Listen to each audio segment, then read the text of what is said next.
bicara tentang ketaatan seputar keluarga. Kita tahu bahwa seorang istri wajib mentaati suami. Seorang istri itu wajib mentaati suaminya.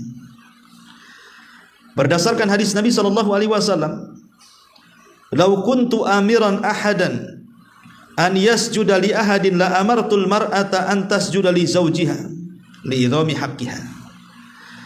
Seandainya aku perintahkan seseorang untuk sujud kepada orang lain, tentu aku perintahkan wanita untuk sujud kepada suaminya karena besarnya hak suami. Tetapi walaupun demikian, Bu, walaupun ketaatan ibu kepada suami itu sebuah kewajiban,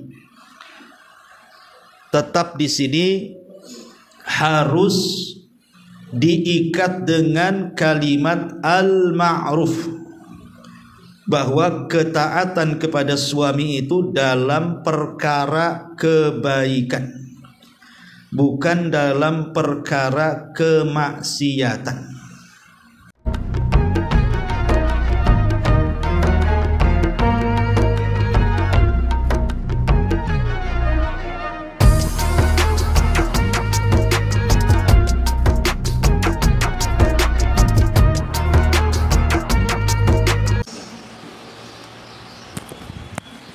Kita mulai. Bismillahirrahmanirrahim. Assalamualaikum warahmatullahi wabarakatuh. Alhamdulillah wassalatu wassalamu ala Rasulillah wa ala alihi wa sahbihi wa mawalah wa la hawla wa la quwata illa billahi wa ba'du. Alhamdulillah, malam di siang hari ini kita bisa kembali melanjutkan kajian kitab Bahjah Qulubil Abrar yang membahas tentang kalimat-kalimat singkat dari Nabi namun syarat dengan makna. Tak lupa salawat dan juga salam tetap kita hadiahkan kepada Rasul kita Nabi besar Muhammad sallallahu alaihi wa ala alihi wasallam. Kita lanjutkan kajian kita dan kita sudah masuk pada poin ke-56 pada halaman ke-190. Tidak ada ketaatan kecuali dalam rangka kebaikan. Baik, kita baca hadisnya. An Aliyin radhiyallahu anhu qala qala Rasulullah sallallahu alaihi wasallam la ta'ata fi ma'siyatin innamat ta'atu fil ma'rufi muttafaqun alaih. Dari Ali radhiyallahu an, beliau berkata, Rasul sallallahu alaihi wasallam bersabda, tidak ada ketaatan dalam hal kemaksiatan. Ketaatan itu hanyalah dalam perkara kebaikan. Ma'asyiral muslimat, ibu-ibu yang dimuliakan Allah Subhanahu wa taala. Hadis ini ada asbab wurudnya. Kenapa Nabi sallallahu alaihi wasallam sampai mengatakan seperti ini? Dulu di zaman Nabi sallallahu alaihi wasallam, Rasul pernah mengutus sebuah pasukan kecil untuk berperang. Dalam bahasa sejarah disebut Sariyah. Jadi Sariyah itu pasukan kecil yang dibentuk Nabi sallallahu alaihi wasallam tanpa dipimpin Nabi untuk menyerbu sebuah kabilah atau membuka-buka daerah. Lah kebetulan yang menjadi pemimpin perang atau yang ditunjuk Nabi sallallahu alaihi wasallam untuk menjadi pemimpin perang adalah seorang Ansar. Berangkatlah pasukan ini dipimpin oleh seorang sahabat dari kalangan Ansar. Di tengah jalan, entah kenapa pemimpin Ansar ini marah karena sesuatu hal kepada pasukannya. Akhirnya karena marah, dia pun memerintahkan pasukannya untuk mengumpulkan kayu bakar. Maka kayu bakar pun dikumpulkan. Setelah tertumpu kayu bakar, maka pemimpin perang ini juga mengatakan, bakarlah kayu bakar itu. Akhirnya kemudian kayu itu dibakar, sampai akhirnya apinya menyala-nyala dengan sangat besar. Tiba-tiba dia mengatakan kepada pasukan, masuklah kalian ke dalam api. Masuklah kalian ke dalam api. Tentu para sahabat berfikir panjang, maka para sahabat pun diam. Maka tiba-tiba pemimpin ini mengatakan, bukankah kalian sudah mendengar Nabi SAW, man ata'al amir faqad ata'ani. Siapapun yang mentaati pemimpin, maka dia telah mentaati aku. Sahabat mengatakan, tentu. Sekarang taatilah perintahku, masuk kalian ke dalam api tersebut. Tapi tidak ada satupun sahabat yang mau masuk kepada api itu. Sampailah kemudian berita ini ke telinga Nabi SAW. Maka Nabi SAW memuji para sahabat yang tidak mau mentaati pemimpinnya masuk ke dalam api itu. Kata Nabi SAW, lau dakhaluha ma kharaju. Kalau mereka masuk ke dalam api, maka mereka tidak akan keluar dari api. Artinya, ketika mereka masuk ke dalam api karena perintah pemimpinnya, maka dia akan masuk selamanya ke dalam api, bukan hanya api dunia, termasuk api akhirat, maksudnya neraka. Makanya Rasul mengatakan, kalau mereka sampai masuk ke dalam api itu, mereka tidak akan keluar lagi. Maka Rasul SAW kemudian mengatakan dalam hadis ini, la ta'ata fi ma'siyatin, innamat ta'atu fil ma'rufi. Tidak ada ketaatan dalam hal kemaksiatan, karena ketaatan itu dalam rangka kebaikan. Itulah asbab urutnya kenapa Nabi mengatakan kalimat ini. Ma'asyiral muslimat yang dimuliakan Allah Azza wa Jalla, hadis ini sangat dipahami oleh para sahabat, terutama para pemimpin sahabat, Abu Bakar, Umar, Utsman, Ali, dan para pemimpin Islam lainnya. Contoh Umar bin Abdul Aziz, saat dia dilantik menjadi pemimpin, menjadi khalifah, maka dia mengatakan kepada rakyatnya, atiuni ma ata'tullaha wa rasulah. Taati aku selama aku mentaati Allah dan Rasul. Fa in asaitu fala ta'ata li alaikum. Tapi kalau aku bermaksiat kepada Allah dan Rasulnya, jangan kalian taati aku. Itulah yang diucapkan oleh seluruh para khulafaur rasyidin. Diucapkan oleh Abu Bakar saat menjadi khalifah, diucapkan oleh Umar saat menjadi khalifah, diucapkan oleh Utsman, oleh Ali, dan seluruh para pemimpin Islam. Mereka mengatakan, atiuni ma ata'tullaha wa rasul. Kalian boleh mentaati aku selama aku masih mentaati Allah dan Rasul. Fa in asaitu fala ta'ata li alaikum. Tapi kalau aku sudah bermaksiat kepada Allah dan Rasulnya, jangan mentaati diriku lagi. Ma'asyiral muslimat yang dimuliakan Allah Subhanahu wa taala. Kita lihat dalam sejarah. Di zaman Imam Ahmad ibn Hanbal rahimahullahu taala. Kita tahu bahwa di zaman Imam Ahmad itu pemimpin yang berkuasa berakidah Mu'tazilah sesat. Pertama dipimpin oleh Khalifah Ma'mun. Kemudian yang kedua, Ma'mun meninggal, ganti kepada Khalifah Mu'tasim. Kemudian Mu'tasim meninggal, ganti kepada Khalifah Wathiq. Tiga-tiganya ini berakidah Mu'tazilah, berakidah sesat. Lah tiga khalifah ini memaksakan rakyatnya untuk sesat. Mereka dipaksa agar mengatakan Al-Quran makhluk, bukan kalam Allah. Tentu para ulama mereka berontak. Tidak ada yang mau satupun dari ulama ahli sunnah wal jamaah di zaman itu yang mau mengatakan Al-Quran makhluk. Sebab kalau seandainya mereka mengatakan Al-Quran makhluk, maka ini kalimat kufur.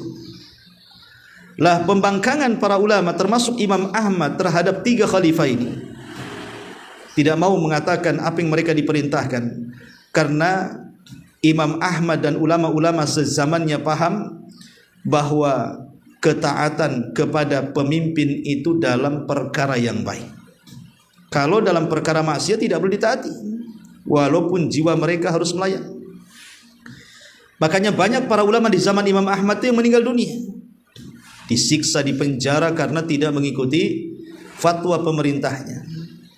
Tapi begitulah para ulama mengajarkan kepada kita, tidak ada ketaatan dalam rangka bermaksiat. Ketaatan itu hanya dalam rangka kebaikan. Ma'asyiral muslimat yang dimuliakan Allah Azza wa Jalla, hadis ini adalah hadis yang bisa kita jadikan kaedah dalam segala hal. Baik ketaatan kita kepada pemimpin, baik ketaatan kita kepada orang tua, baik ketaatan kita kepada pasangan, ibu kepada suami. Jadi hadis ini bisa menjadi kaedah bahwa kita harus taat kepada Allah, kita harus taat kepada pemimpin, kita harus taat kepada orang tua, kita harus taat kepada pasangan. Tetapi tentu selain Allah Subhanahu wa taala bisa salah bisa benar. Selain Allah Subhanahu wa taala itu bisa salah bisa benar. Terkadang perintahnya sesuai dengan syariat, terkadang perintahnya tidak sesuai dengan syariat. Maka yang sesuai dengan syariat taati. Pemimpin memerintahkan sebuah perintah dan perintahnya itu sesuai dengan syariat, taati. Karena mentaati pemimpin itu wajib. Orang tua memerintahkan sesuatu dan perintahnya tidak bertentangan dengan syariat, taati. Karena perintah orang tua itu wajib. Suami memerintahkan istrinya dengan perintah yang tidak ada maksiatnya dan itu sebuah kebaikan, taati. Karena perintah suami itu terkadang menjadi wajib bagi istri. Kecuali kalau seandainya pemimpin memerintahkan yang maksiat, orang tua memerintahkan kemaksiatan, ataupun kemudian suami memerintahkan kemaksiatan, maka berlakulah hadis ini, la ta'ata fi maksiatin, innamat ta'atu fil ma'ruf. Tidak ada ketaatan dalam kemaksiatan, ketaatan itu hanya dalam kebaikan saja. Taib, bagaimana kalau seandainya ada dua perkara dalam satu waktu? Satu perkara sunnah, satu perkara wajib. Contoh, di satu sisi ibu sedang melaksanakan puasa sunnah, anggaplah puasa Syawal, atau puasa Senin Kamis, atau puasa Daud, atau puasa Ayyamul Bid. Di sisi lain, suami tidak kerja, ada di rumah, dan suaminya meminta agar ibu membatalkan puasa dan melayani dia. Ini sama-sama perintah Allah, sama-sama perintah kan? Satu perintah Allah tapi sunnah, agar kita melaksanakan puasa. Satunya juga perintah Allah agar ibu mentaati suami, dan itu hukumnya wajib. Maka dalam posisi seperti ini kan ibu harus memilih. Maka ulama mengatakan ibu harus membatalkan puasa sunnah dan harus melayani suami. Karena bagaimanapun perintah suami itu lebih wajib dibandingkan ibu melaksanakan puasa sunnah. Karena ada hadis yang mengatakan seorang wanita tidak boleh puasa sunnah ketika suaminya hadir kecuali dengan izinnya. Begitu juga umpamanya ibu sedang sholat sunnah. Ibu sedang sholat sunnah, sedang sholat rawatib, duha, witir, tahajud, atau apalah ya sholat sunnahnya. Tiba-tiba orang tua memanggil, entah menyuruh apa begitu ya.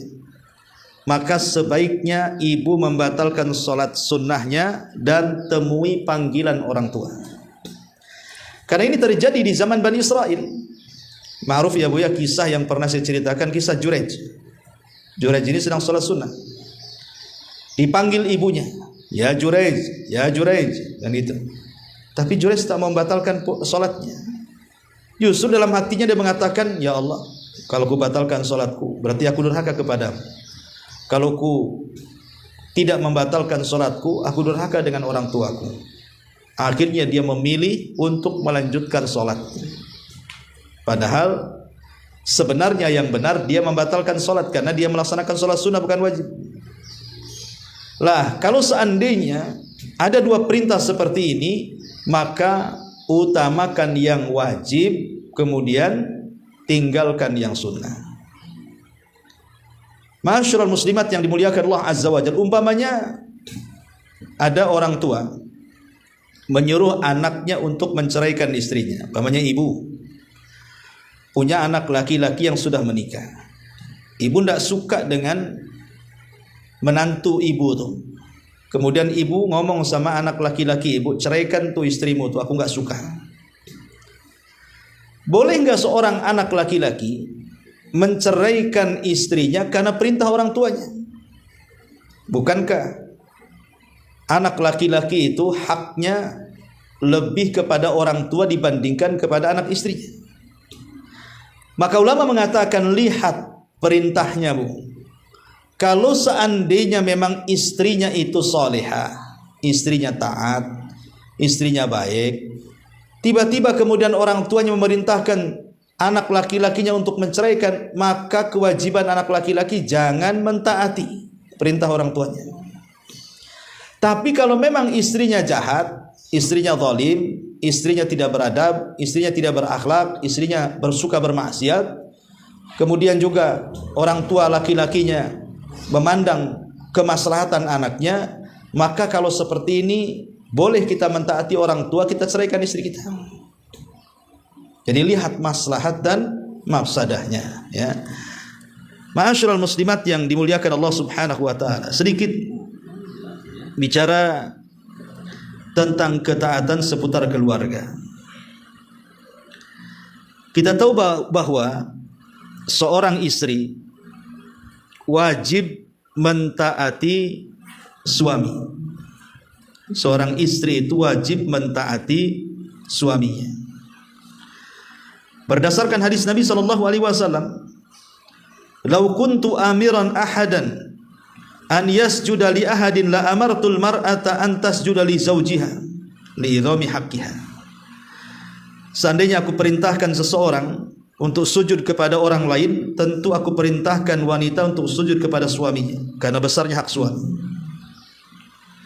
Tetapi walaupun demikian, Bu, walaupun ketaatan ibu kepada suami itu sebuah kewajiban, tetap di sini harus diikat dengan kalimat al-ma'ruf, bahwa ketaatan kepada suami itu dalam perkara kebaikan, bukan dalam perkara kemaksiatan. Kalau seandainya suami menyuruh istrinya membuka hijab, dibuka? Tidak boleh dibuka, karena perintahnya maksiat. Suami memerintahkan istrinya untuk membuka aurat, wajib ditaati? Tidak wajib. Suaminya mengajak istri berhubungan dengan cara yang terlarang. Umpamanya suami memerintahkan istri untuk berhubungan dari duburnya atau saat ibu sedang haid, maka jangan ditaati. Atau berhubungan seperti orang-orang fasik. Atau umpamanya suami memerintahkan istrinya supaya istrinya durhaka kepada orang tuanya, jangan ditaati karena durhaka itu kemaksiatan. Atau mungkin suami menyuruh istrinya untuk bermaksiat, disuruh membeli khamar, disuruh untuk membeli nomor togel, disuruh untuk menzalimi tetangganya, jangan ditaati karena ketaatan itu hanya ada pada kebaikan. Atau istrinya disuruh untuk menggugurkan yang wajib, ibu sedang mengqadha puasa Ramadan, kan wajib, Bu, disuruh dibatalkan, jangan mau, karena puasa yang ibu lakukan puasa wajib, bukan puasa sunnah. Atau ibu sedang sholat 5 waktu, diganggu, disuruh batal, jangan mau, karena itu perkara yang wajib. Tidak boleh disamakan perintah Allah dengan perintah suami. Jadi hal-hal yang kemudian tidak sesuai dengan syariat, maka berlaku hadis ini, la ta'ata fi ma'siyatin innama ta'atu fil ma'ruf. Tidak ada ketaatan dalam kemaksiatan. Ketaatan itu pada perkara yang baik. Pada perkara yang baik. Contoh umpamanya suami melarang ibu keluar rumah. Tiba-tiba ibu keluar rumah, itu ibu kurang ajar namanya. Kenapa? Karena seorang wanita itu memang tabiatnya di rumah. Sudah benar ucapan suami, supaya tidak bergaul dengan tetangganya, akhirnya jatuh kepada ghibah, gitu ya. Tidak bergaul dengan wanita-wanita di luar sehingga akhirnya salah pergaulan, ya. Maka kalau perintahnya di atas ketaatan, ibu wajib kemudian untuk melaksanakannya, ya. Suami mengajak ibu untuk berhubungan, kemudian ibu menolaknya, maka ibu berdosa. Makanya Rasul mengatakan, idza da'a ar-rajulu imra'atahu ila firashihi fa'abat la'anathal malaikah hatta tusbih. Apabila suami mengajak berhubungan istrinya, tiba-tiba istrinya menolak, maka malaikat akan melaknat sampai subuh. Jadi kalau perintahnya ketaatan, wajib dilaksanakan, tidak boleh dikhianati. Suami mengatakan, jangan memasukkan orang ke rumah, jangan memasukkan siapapun ke rumahnya. Maka ibu tidak boleh masukkan siapapun kecuali dengan izin suami, ya. Nggak boleh memasukkan, pamannya ada tukang ibu COD, gitu ya kan, tukang paket datang, ya cukup di pagar saja, nggak boleh dimasukkan ke dalam rumah, karena suami melarang. Itu harus ditaati, bukannya dalam perkara ketaatan namanya, ya. Ya, jadi kalau memang yang diperintahkan itu sebuah ketaatan, maka ibu wajib mentaatinya. Tapi kalau perintah itu dalam sebuah kemaksiatan, maka tidak boleh wajib ditaati, karena Rasul mengatakan, la ta'ata fi ma'siyatin innama ta'atu fil ma'ruf, ya. Inilah diantara hadis yang singkat namun luar biasa kandungan maknanya, tentang tidak ada ketaatan kecuali dalam kebaikan. Tapi untuk lebih jelasnya ibu bisa baca syarahnya sendiri. Sampai di sini saja kajian kita. Sebelum saya tutup, silahkan kalau ada yang mau bertanya.